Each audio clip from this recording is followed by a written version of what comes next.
Jai Shri Ram. Welcome to Masala Papad. ನಾನು ಅಜಿತ್ ಬೋಪ್ನಳ್ಳಿ.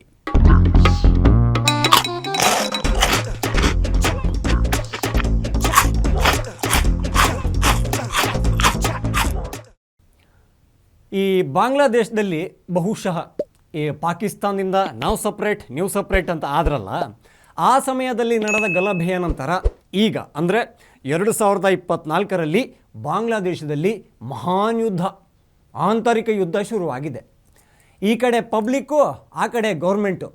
ನಾನಾ ನೀನಾ, ಅಯ್ಯಯ್ಯೋ ಗನ್ನ, ಇಡ್ತೀರಾ ಗುನ್ನ, ಆಯಿತು ಬಾ ನೋಡೋಣ, ಹಿಂಗೆ ಶುರುವಾಗಿದೆ.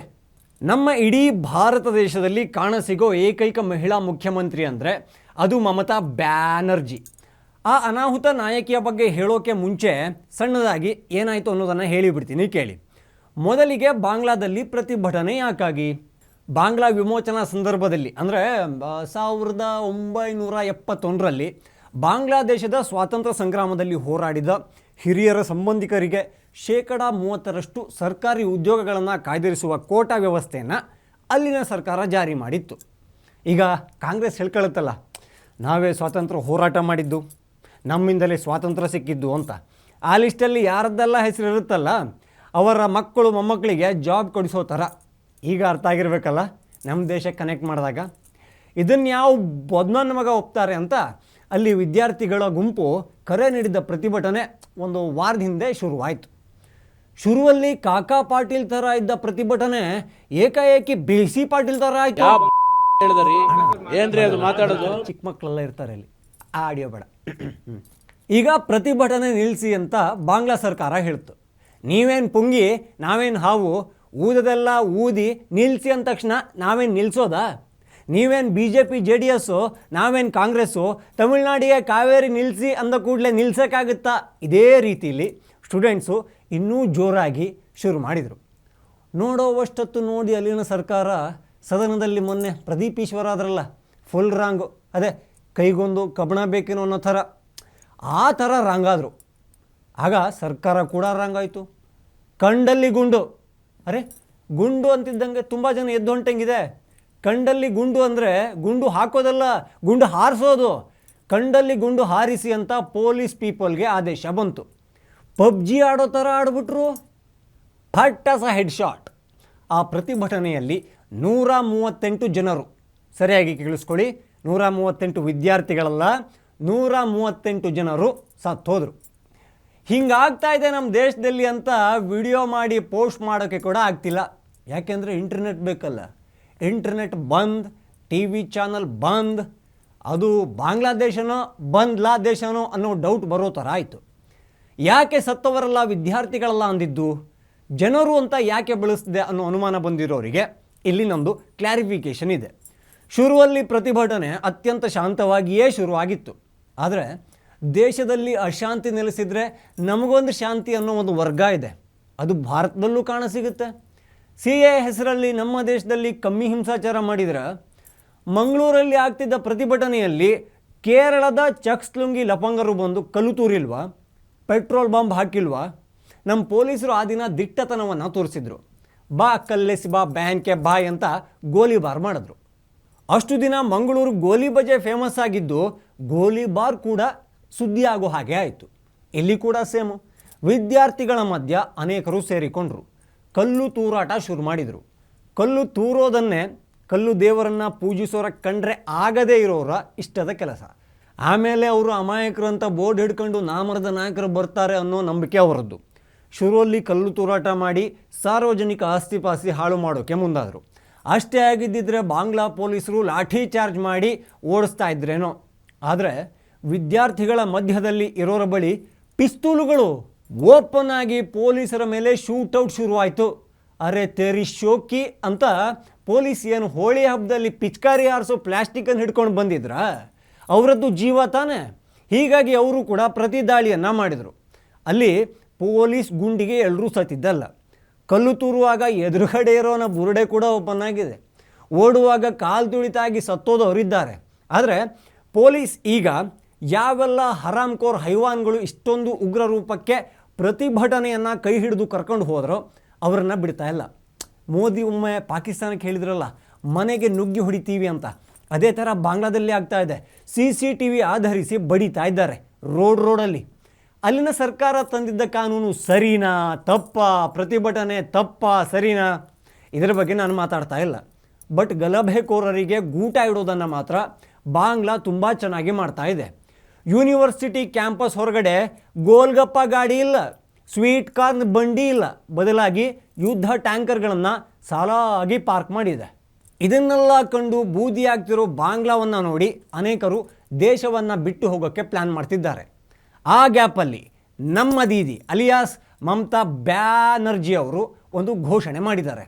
ಅದೇನು ಅಂದರೆ, ಬಾಂಗ್ಲಾದಲ್ಲಿನ ನಿರಾಶ್ರಿತರಿಗೆ ನಮ್ಮ ರಾಜ್ಯದಲ್ಲಿ ಜಾಗ ಕೊಡ್ತೀವಿ, ಕಷ್ಟ ಅಂತ ಬಂದು ಮನೆ ಕಾಲಿಂಗ್ ಬೆಲ್ ಓದ್ತಿದ್ರೆ ಕಾಲು ತೊಳೆದು ವೆಲ್ಕಮ್ ಮಾಡ್ತೀವಿ ಅಂತ. ಹಲೋ ಮಿಸ್ ಹಂಬಾ ಹಂಬಾ ರುಂಬಾ ರುಂಬಾ ಬಂಬಾ ಬಂಬಾ ಬೆಹನ್, ಪಶ್ಚಿಮ ಬಂಗಾಳವೇನು ನಿಮ್ಮ ಪಿತ್ರಾರ್ಜಿತ ಆಸ್ತಿನ? ಬಾಂಗ್ಲಾದವರು ಬಂದರೆ ಸ್ವಾಗತ ಅಂತೆ. ಅಲ್ಲಿ ನಿಮ್ಮ ಪಿತಾಶ್ರೀ ಯಾವುದಾದ್ರೂ ಬ್ರ್ಯಾಂಚ್ ಇಟ್ಟಿದ್ರಾ ಬಾಂಗ್ಲಾದಲ್ಲಿ? ವೈಟ್ ಸೀರೆ ಉಡೋ ನೀವು ಮನಸ್ಸಲ್ಲಿ ಎಷ್ಟು ಮಸಿ ಇಟ್ಕೊಂಡಿದ್ದೀರಲ್ಲ. ಬಾಂಗ್ಲಾದವರು ಅಂದರೆ ಅದೆಂಥ ಪ್ರೇಮ ಅಂತ. ಈಗಾಗಲೇ ಬಂಗಾಳದ ಕಡೆ ಬೇಲಿ ಹಾರ್ಕೊಂಡು ಬರ್ತಾ ಇರೋ ರೋಹಿಂಗ್ಯಾಗಳನ್ನು ಕಂಟ್ರೋಲ್ ಮಾಡೋಕ್ಕಾಗ್ತಾ ಇಲ್ಲ. ಪಶ್ಚಿಮ ಬಂಗಾಳವಂತೂ ಮಿನಿ ಬಾಂಗ್ಲಾದೇಶ ಆಗಿದೆ. ಪಶ್ಚಿಮ ಬಂಗಾಳದ ಸಿಚುವೇಶನ್ ಹೇಗಿದೆ ಅಂತ ನಿಮಗೆ ಗೊತ್ತಾಗಬೇಕು ಅಂದರೆ, ಅಕ್ರಾ ರೈಲ್ವೆ ಸ್ಟೇಷನ್ ಅಕ್ಕಪಕ್ಕ ಅಕ್ರಮದವರ ಸಂಖ್ಯೆ ಎಷ್ಟಿದೆ ಅನ್ನೋದನ್ನು ನೋಡಬೇಕು. ಆ ವಿಜುವಲ್ ನೋಡ್ತಾ ಇದ್ದರೆ ಒಂದು ಐಡಿಯಾ ಕ್ಲಿಯರ್ ಆಗಿ ಬರುತ್ತೆ.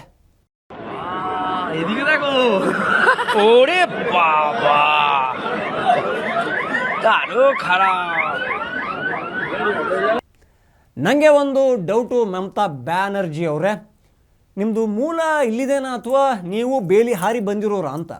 ಭಾರತ ನಿಮ್ಮ ತಾತನದ್ದೋ ಮುತ್ತಾತನದ್ದೋ ಅಲ್ವೇ ಅಲ್ಲ.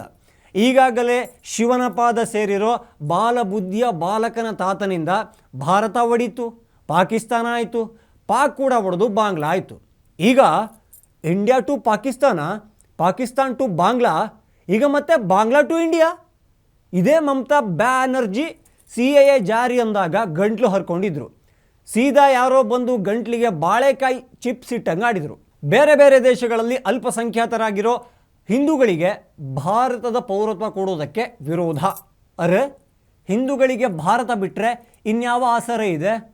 ಹಿಂದೂ ರಾಷ್ಟ್ರಗಳು ಜಗತ್ತಿನಲ್ಲಿ ಎಷ್ಟಿವೆ? ಬಾಂಗ್ಲಾದವರಿಗೆ ಅಲ್ಲಿ ಸಮಸ್ಯೆ ಆದರೆ ಪಾಕಿಸ್ತಾನ ಇದೆ, ಇರಾಕ್ ಇದೆ, ಇರಾನ್ ಇದೆ, ಅಷ್ಟೇ ಯಾಕೆ ಅಫ್ಘಾನಿಸ್ತಾನ ಸೇರಿ 57 ಮುಸ್ಲಿಂ ದೇಶಗಳು ಪ್ರಪಂಚದಾದ್ಯಂತ ಇದೆ. ಅಷ್ಟೊಂದು ಆಪ್ಷನ್ ಇದೆ, ನೀವು ಯಾಕೆ ಅಷ್ಟೊಂದು ಉತ್ಸಾಹ ತೋರಿಸೋದು? ನಿರಾಶ್ರಿತರಿಗೆ ಆಶ್ರಯ ಕೊಟ್ಟು ನಮ್ಮದು ಇಷ್ಟು ದೊಡ್ಡದಿದೆ ಹೃದಯ ಅಂತ ತೋರಿಸೋ ಶೋಕಿಗಳು ಬೇಡ ಬ್ಯಾನರ್ಜಿಯವರೇ. ಈಗಾಗಲೇ ಯುರೋಪ್ ದೇಶಗಳು ಅನುಭವಿಸ್ತಲೇ ಇದ್ದಾವೆ. ಯುದ್ಧದಿಂದಲೋ ಆಂತರಿಕ ಸಮಸ್ಯೆಯಿಂದಲೋ ದೇಶದಿಂದ ಹೊರಗೆ ಬಂದವರಿಗೆ ವಿಶ್ವ ವೇದಿಕೆಯಲ್ಲಿ ನಾವೇನು, ನಮ್ಮ ಅಂತಃಕರಣ ಏನು, ಮಾನವೀಯತೆ ಎಂದ್ರೇನು, ಜಾತ್ಯತೀತತೆ ಹೇಗಿರುತ್ತೆ, ಅತಿಥಿಗಳ ಸತ್ಕಾರ ಹೇಗೆ ಮಾಡಬೇಕು ಅನ್ನೋ ತೋರಿಸೋ ತೆವಲಿಗೆ ಬಿದ್ದಿರೋ ದೇಶಗಳು ಇಂದು ನಾಗರಿಕತೆಯನ್ನು ಉಳಿಸಿಕೊಳ್ಳೋಕೆ ಒದ್ದಾಡ್ತಿದ್ದಾವೆ. ಮನೆಗೆ ಬರೋರಲ್ಲ ನೆಂಟರಲ್ಲ, ಹಾವು ಚೇಳು ಕೂಡ ಬರುತ್ತೆ, ಕಳ್ಳರು ಖದೀಮ್ರು ಬರ್ತಾರೆ. ಅರೆ, ನಮ್ಮನೆಗೆ ಬಂದವನನ್ನು ಚೆನ್ನಾಗಿ ನೋಡಿಕೊಂಡು ಇನ್ನೊಂದು ವಠಾರದ ಮನೆ ಎದುರುಗಡೆ ಜಂಬಾ ಕೊಚ್ಕೊಳ್ಳೋಣ ಅಂದರೆ ನೀವೇ ಇರಲ್ಲ.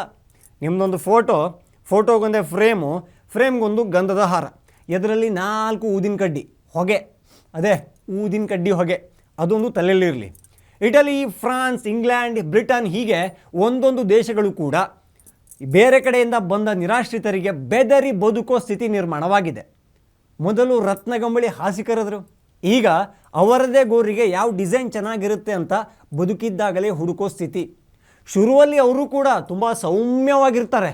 ಅರೇ, ಯಾಕೆ ಇವರನ್ನು ಟೆರರಿಸ್ಟ್ ಮಂದಿ ಅಂತಾರೆ ಅನ್ನೋ ಅನುಮಾನ ಬರೋ ಥರ. ಆದರೆ ಯಾವಾಗ ಅವರ ಸಂಖ್ಯೆ ಹೆಚ್ಚಾಗುತ್ತೋ ಅವರ ಧರ್ಮಗ್ರಂಥದ ಕಾನೂನು ಜಾರಿ ಆಗಬೇಕು ಅಂತಾರೆ. ಅಷ್ಟೇ ಅಲ್ಲ, ಬೀದಿಗೆ ಬರ್ತಾರೆ, ಓಲಾ ಊಬರ್ ಅಂತಾರೆ, ಬೆಂಕಿ ಹಚ್ತಾರೆ. ಇಲ್ಲೊಂದು ಪೇಪರ್ ಕಟ್ಟಿಂಗ್ ಇದೆಯಲ್ಲ, ಇದು ಭಾರತದ ಯಾವುದೇ ಸುದ್ದಿವಾಹಿನಿಯದ್ದು ಅಲ್ಲ, ಬದಲಾಗಿ GBN ಅಂದರೆ ಬ್ರಿಟನ್ ನ್ಯೂಸ್ ಚಾನಲ್ ಅನ್ನೋದು.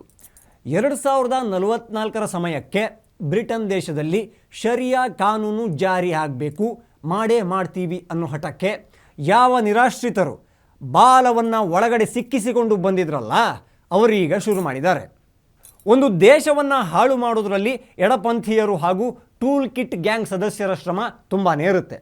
ಕರುಣೆ ಮುಂದೆ ಯಾವ ಧರ್ಮ ಇದೆ ಅಂತ ದೊಡ್ಡ ದೊಡ್ಡ ಸಾಹಿತಿಗಳು, ಅಕ್ಷರ ಕೃಷಿ ಮಾಡಿರೋರು, ಬರೆಯೋರು, ಮಾತಾಡೋರು ಎಲ್ಲ ಕಡೆ ಇರ್ತಾರೆ. ಅವರು ಅಲ್ಲಿನ ಸರ್ಕಾರಕ್ಕೆ ಇನ್ಫ್ಲುಯೆನ್ಸ್ ಮಾಡ್ತಾರೆ. ಅವರೇ ದೊಡ್ಡವರು ಅಂದ್ಕೊಂಡಿದ್ರೆ ಸರ್ಕಾರ ಮುಗೀತು ಅಂತ. ಸರ್, ನಿಮಗೆ ಸಿಗೋದು ಸರ್ ನೆಕ್ಸ್ಟ್ ನೊಬೆಲು. ಪಾಕಿಸ್ತಾನದಲ್ಲಿ ಒಂದು 10 ಲಕ್ಷ ಜನ ನಿರಾಶ್ರಿತರಿದ್ದಾರಂತೆ ಸರ್. ಬರೋಕ್ಕೆ ಹೇಳಿ ಸರ್, ವಸತಿ ಕೊಡೋಣ ಸಾರ್ ಅಂತಾರೆ. ಅಲ್ಲಿಗೆ ಬೀದಿಲಿ ಹೋಗೋ ಮಾರಿನ ವಿಡಿಯೋ ಕಾಲ್ ಮಾಡಿ ಮನೆ ಕರೆದಂಗಾಯ್ತು. ಮದ ಬಂದಿರೋ ಹೋರಿ ಹಿಂದಿನ ಕಾಲ್ ಮಧ್ಯೆ ಏನನ್ನೋ ಹಿಡಿದು ಹಿಚಕ್ದಂಗಾಯ್ತು. ಕಾಲ್ ಮಧ್ಯೆ ಏನು ಬರೋದದು? ಬಾಲ ಅಲ್ಲ, ಕರೆಕ್ಟು. ಬಿಡುತ್ತಾ? ಗುಮ್ಮುತ್ತೆ. ಗೋರಿ ಒಳಗೆ ಹೋಗೋ ತನಕ ಗುಮ್ಮುತ್ತೆ. ಈಗ ಮಮತಾ ಬ್ಯಾನರ್ಜಿ ಅವರು ಬಾಂಗ್ಲಾದವರಿಗೆ ಬನ್ನಿ ಅಂತ ಅಂದರು. ಮುಂದೆ ಆಧಾರ್ ಕಾರ್ಡ್ ಮಾಡಿಸಿಕೊಡ್ತಾರೆ. ಮುಂದೆ ರೇಷನ್ ಕಾರ್ಡ್ ತಗೊಳ್ಳಿ ಅಂತಾರೆ. ಮುಂದೆ ವೋಟ್ ಕಾರ್ಡ್ ಇಟ್ಕೊಂಡಿರಿ ಅಂತಾರೆ. ಮುಂದೆ ಇಲ್ಲೊಂದು ಅಂಗಡಿ ಹಾಕ್ಕೊಳ್ಳೋಕ್ಕೆ ಪ್ರೋತ್ಸಾಹಧನ ತಗೊಳ್ಳಿ ಅಂತಾರೆ. ಮುಂದೆ ನಿಮ್ಮ ಕಮ್ಯುನಿಟಿಯಿಂದ ಒಬ್ಬರನ್ನ MLA ಮಾಡೋಣ ಅಂತಾರೆ. ಸಾಧ್ಯ ಇಲ್ವಾ ಇದು? ಇದೊಂದು ವಿಚಾರವನ್ನು ಪ್ರಧಾನಿ ಹಾಗೂ ರಾಷ್ಟ್ರಪತಿಗಳು ತುಂಬ ಗಂಭೀರವಾಗಿ ತಗೋಬೇಕು. ನನ್ನ ವೈಯಕ್ತಿಕ ಮನವಿ. ಮಮತಾ ಬ್ಯಾನರ್ಜಿ ಅವರೇ, ನಿಮ್ಮದು ಅಷ್ಟೆಲ್ಲ ದೊಡ್ಡದಿದೆ ಹೃದಯ ಅಂದರೆ, ಇಡೀ ಹಳ್ಳಿ ಅಂದರೆ ನಿಮ್ಮದೇ ರಾಜ್ಯದ ಸಂದೇಶ್ ಖಾಲಿಲಿ ನಿಮ್ಮದೇ ಪಕ್ಷದ ಸಾಬಿ ನಾಯಕ ಅಷ್ಟೊಂದು ಅತ್ಯಾಚಾರ ಮಾಡಿದ್ನಲ್ಲ, ಅವನ ಮೇಲೆ ಕ್ರಮ ತಗೊಳ್ಳಿ. ಮೊನ್ನೆ ರಿಸಲ್ಟ್ ಒಂದರಲ್ಲಿ ಒಬ್ಬ ಹುಡುಗಿ ಮೇಲೆ ರಾಕ್ಷಸರ ರೀತಿ ಬಡಿಗೆಯಲ್ಲಿ ಬಡಿದ್ರಲ್ಲ, ಆ್ಯಕ್ಷನ್ ತಗೊಳ್ಳಿ. ತಾಲಿಬಾನ್ ಮಾದರಿಯಲ್ಲಿ ನಡು ಬೀದಿಯಲ್ಲಿ ಶಿಕ್ಷೆ ಕೊಟ್ಟ ಪಾಪಿಯನ್ನು ಎನ್ಕೌಂಟ್ರ್ ಮಾಡಿಸಿ. ದೊಡ್ಡದಲ್ಲ ನಿಮ್ಮದು ಹಾರ್ಟು. ಬಾಂಗ್ಲಾದಿಂದ ಅಕ್ರಮವಾಗಿ ಬರೋಕ್ಕೆ ಬಸ್ ಟಿಕೆಟ್ ತೆಗೆಸೋವಷ್ಟು ಹೃದಯ ವೈಶಾಲ್ಯತೆ ಬೇಡ. ಯಾಕೆಂದರೆ ಮಮತಾ ಬ್ಯಾನರ್ಜಿ ಅವರೇ, ದೇಶ ನಿಮ್ಮದಲ್ಲ, ನಿಮ್ಮ ಅಪ್ಪಂದಲ್ಲ, ಅವರ ತಂದೆ ಅಲಿಯಾಸ್ ನಿಮ್ಮ ತಾತಂದಲ್ಲ. ಅಷ್ಟಿದ್ರೆ ಬಾಂಗ್ಲಾಕ್ಕೆ ಹೋಗಿ ವಿದ್ಯಾರ್ಥಿಗಳ ಮಧ್ಯೆ ನಿಂತು ಪ್ರತಿಭಟನೆ ಮಾಡಿ. ಬಟ್ ಗುಂಡು ಬಿದ್ದರೆ ಬೈಬೇಡಿ. ಬೀಳಬಾರ್ದು ಜಾಗದಲ್ಲಿ ಬಿದ್ದು ಏನೇನೋ ಆಗಿಬಿಟ್ರೆ ನಾನು ಹೊಣೆ ಅಲ್ಲ. ಮೊದಲೇ ಸಣ್ಣದೊಂದು ಗಾಯ ಆದರೆ ವೀಲ್ ಚೇರ್ ಮೇಲೆ ಓಡಾಡೋರು ನೀವು. ಇದೊಂದು ವಿಚಾರ ನಮ್ಮ ಸೇನೆ ಕೂಡ ತುಂಬ ಗಂಭೀರವಾಗಿ ತಗೋಬೇಕು. ಮಮತಾ ಬ್ಯಾನರ್ಜಿ ಹೇಳಿದ್ರು ಅಂತ ಬೇಲಿ ಹಾರೋ ಬಡ್ಡಿ ಮಕ್ಕಳ ಬುರುಡೆನ ಬುಲೆಟ್ಸ್ ಹೇಳಿದರೆ ಎಲ್ಲ ಸರಿ ಹೋಗುತ್ತೆ. ಜೈ ಶ್ರೀರಾಮ್. ಪುಣ್ಯ ನಾನು ಮಂಗಳೂರಲ್ಲ, ಇಲ್ಲ ಅಂದರೆ ಮಮತಾ ಬ್ಯಾನರ್ಜಿ ಬರೋ ಕಡೆ ಮಮತಾ ಬ್ಯಾವರ್ಸಿ ಅಂತ ಲೀಲಾಜಲವಾಗಿ ಬಂದಿರೋದು. ಟಿವಿ ವಿಕ್ರಮ, ದೇಶ ನಿಮ್ಮ ಕೈಯಲ್ಲಿ. ಈ ಕಾರ್ಯಕ್ರಮ ನಿಮಗೆ ಇಷ್ಟ ಆಗಿದ್ದಲ್ಲಿ ಲೈಕ್, ಶೇರ್ ಹಾಗೂ ಕಮೆಂಟ್ ಮಾಡಿ. ಟಿವಿ ವಿಕ್ರಮದ ಕಾರ್ಯಕ್ರಮಗಳನ್ನು ನಿರಂತರವಾಗಿ ವೀಕ್ಷಿಸಲು ಸಬ್ಸ್ಕ್ರೈಬ್ ಮಾಡಿ, ಬೆಲ್ ಐಕನ್ ಒತ್ತಿ.